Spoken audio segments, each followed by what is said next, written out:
追棍，不冒烟，脚陷坑，这种金刚倒追。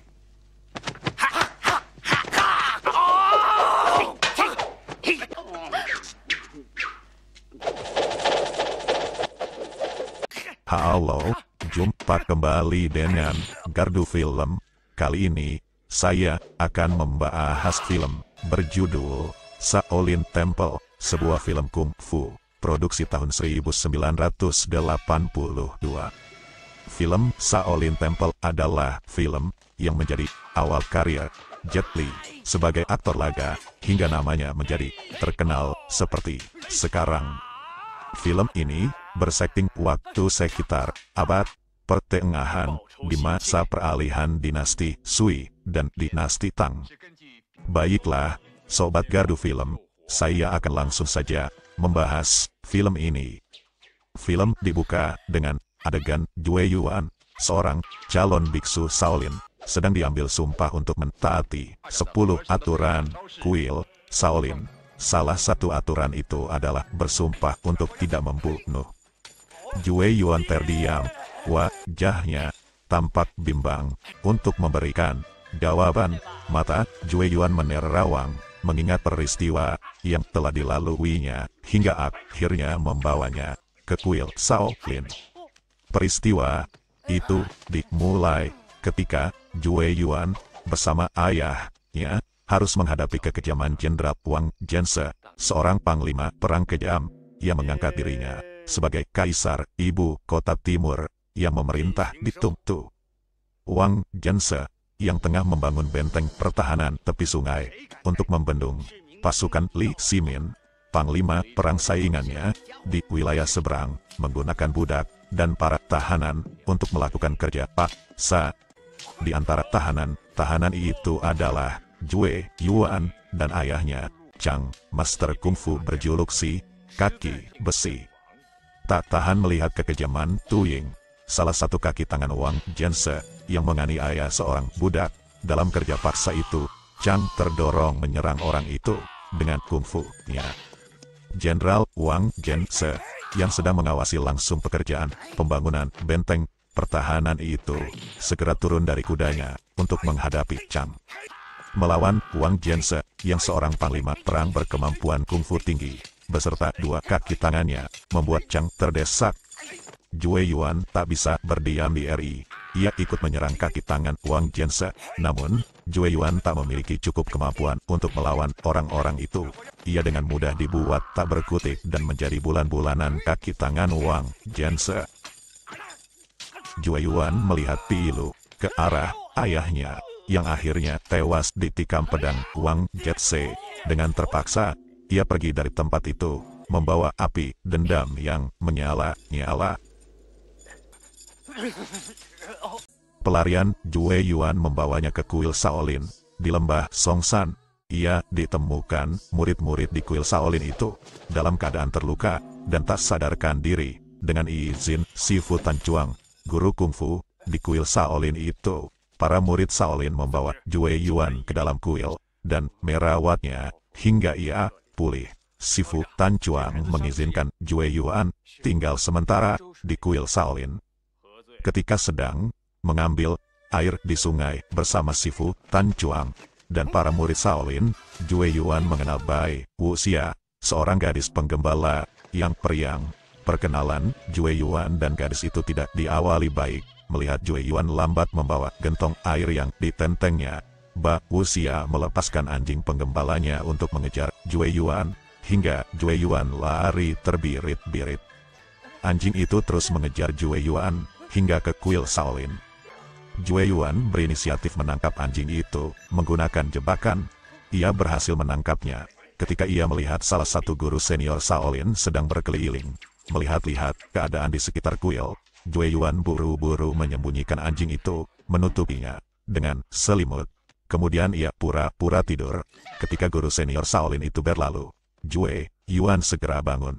Ia terkejut melihat anjing itu ternyata telah mati. Alih-alih mengubur anjing itu, Jue Yuan kemudian memanggangnya untuk disantap. Bai Wuxia yang kemudian datang menjadi sangat marah. Ketika tahu anjingnya telah mati dan dimakan oleh Jue Yuan, ia menyerang Jue Yuan dengan kungfu yang dimilikinya. Sifu Tan Chuang yang kemudian melihat perkelahian itu, segera melerai. Sifu Tan Chuang meminta Bau Xia agar memaafkan Jue Yuan. Bau Xia ternyata adalah anak Sifu Tan Chuang. Sifu Tan Chuang menceritakan, sebelum ia memutuskan menjadi biksu, ia menitipkan Bau Xia pada sepasang suami istri petani setelah ibunya meninggal dibunuh oleh Wang Jianse. Mendengar cerita itu, Jue Yuan yang juga menyimpan dendam pada Wang Jianse meminta pada Sifu Tan Chuang agar diizinkan menjadi murid Shaolin sekaligus belajar kungfu Shaolin. Sifu Tan Chuang menerima permintaan Jue Yuan itu. Ia mencukur kepala Jue Yuan dan menerima Jue Yuan menjadi salah satu muridnya. Ketika sedang menjalani latihan beradu tanding melawan murid Shaolin lain, Jue Yuan tak bisa mengendalikan diri. Ia hampir mencekik leher lawan uji tandingnya, ketika wajah Wang Jianse tiba-tiba terbayang di matanya. Jue Yuan pun mendapat hukuman harus berdiri menghadap dinding selama 3 hari.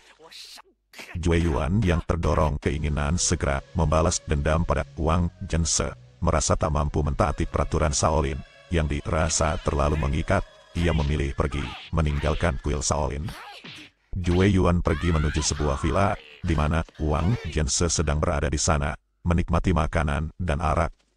Setelah bertarung menghadapi beberapa penjaga dan anak buah Wang Jianse, Jue Yuan masuk ke dalam dan langsung menyerang Wang Jianse yang sedang dalam keadaan setengah mabuk. Secara kebetulan, Jue Yuan juga melihat Bau Xia yang sedang disekap di tempat itu dalam keadaan terikat.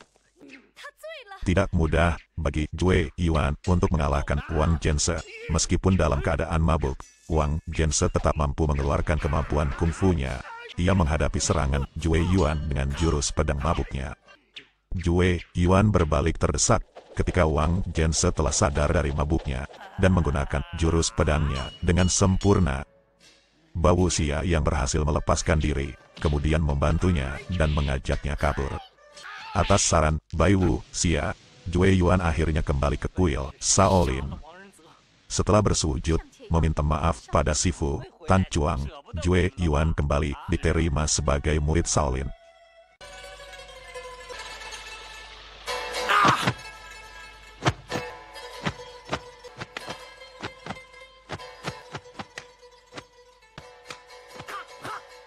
Jue Yuan kemudian digembleng menjalani pelatihan kungfu yang lebih sempurna yang diajarkan oleh semua kakak-kakak seperguruannya.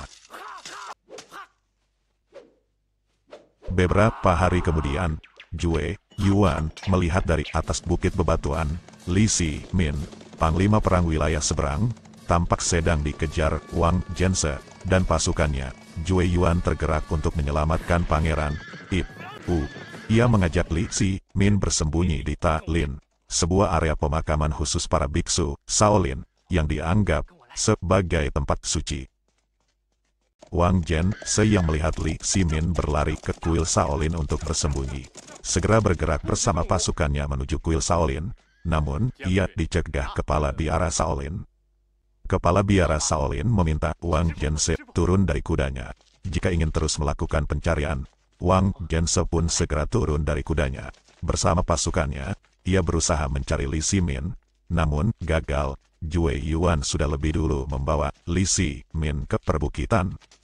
Jue Yuan bersama Bau Xia kemudian berpura-pura menjadi sepasang pengantin yang sedang melakukan perjalanan. Keduanya berhasil membawa Li Si Min ke tepi sungai.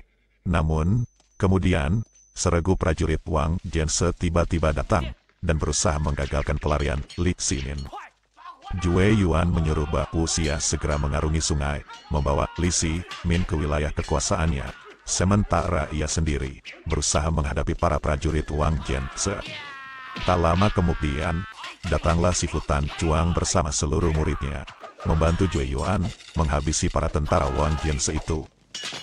Usai menghabisi para tentara Wang Jianse itu, Sifu Tan Chuang kini menjadi murka pada Jue Yuan, karena masih saja tak bisa meredam nafsu keinginan membalas dendamnya. Ia meminta Jue Yuan jangan lagi datang ke kuil Shaolin. 法源，师傅， Jue Yuan yang merasa bertanggung jawab karena telah menyebabkan terjadinya bentrokan antara kuil Shaolin dengan pasukan Wang Jianse, bersikeras kembali ke kuil Shaolin untuk menghadapi Wang Jianse dan pasukannya yang pasti akan datang untuk mengobrak-abrik kuil Shaolin. Sifu Tan Chuang yang sebenarnya bermaksud melindungi Jue Yuan dari Wang Jianse tetap meminta Jue Yuan pergi dari kuil Shaolin dengan membawa Bau Xia bersamanya. Ia meminta Jue Yuan menjaga dan melindungi putrinya itu. Sementara itu, Wang Jianse yang mendapat informasi dari salah satu prajuritnya bahwa Li Ximin telah berhasil menyeberangi sungai dengan bantuan para Shaolin, segera saja membawa pasukannya mendatangi kuil Shaolin. Setiba di kuil Shaolin, ia melampiaskan kemurkaannya. Ia meminta kepala biara Shaolin bertanggung jawab atas keterlibatan Shaolin telah melindungi dan membantu Li Ximin melarikan diri. Kepala biara Shaolin yang bijak bersedia bertanggung jawab. Ia membunuh dirinya sendiri dalam tungku api yang menyala-nyala, tetapi Wang Jianse tetap tak merasa puas. Ia berseru pada tentaranya untuk membunuh seluruh biksu Shaolin. Menyaksikan hal itu, Sifu Tan Chuang tak bisa lagi berdiam diri. Ia dan murid-muridnya serentak menyerang Wang Jianse dan bala tentaranya. Pertempuran sengit pun terjadi. Dalam pertempuran, tentara Wang Jianse menggunakan senjata panah, melukai dan menewaskan beberapa biksu Shaolin, termasuk Sifu Tan Chuang yang terkena anak panah di bagian dada. Kelompok biksu Shaolin pun mulai terdesak.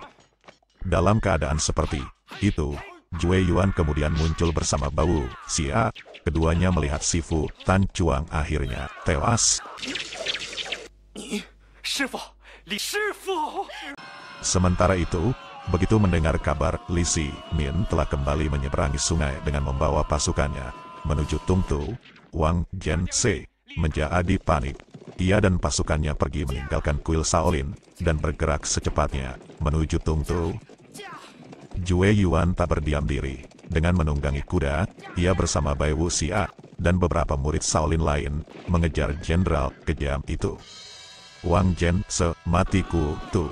Ia melihat istananya telah dikuasai Li Ximin dan pasukannya. Wang Jianse tak punya pilihan lain selain bertarung menghadapi Jue Yuan. Dengan kepandaian kungfunya yang sudah sempurna, Jue Yuan akhirnya mampu mengalahkan jenderal bengis itu dan membunuhnya.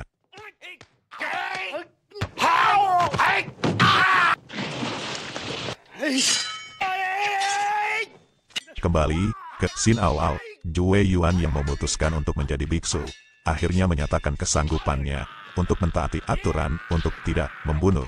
Ia sesaat tampak bimbang ketika melihat Bau Xia yang menyelinap hadir di acara pembayatan, tetapi ia tetap melanjutkan keputusannya untuk menjadi biksu Shaolin. 少林寺僧人只可以大兴练武。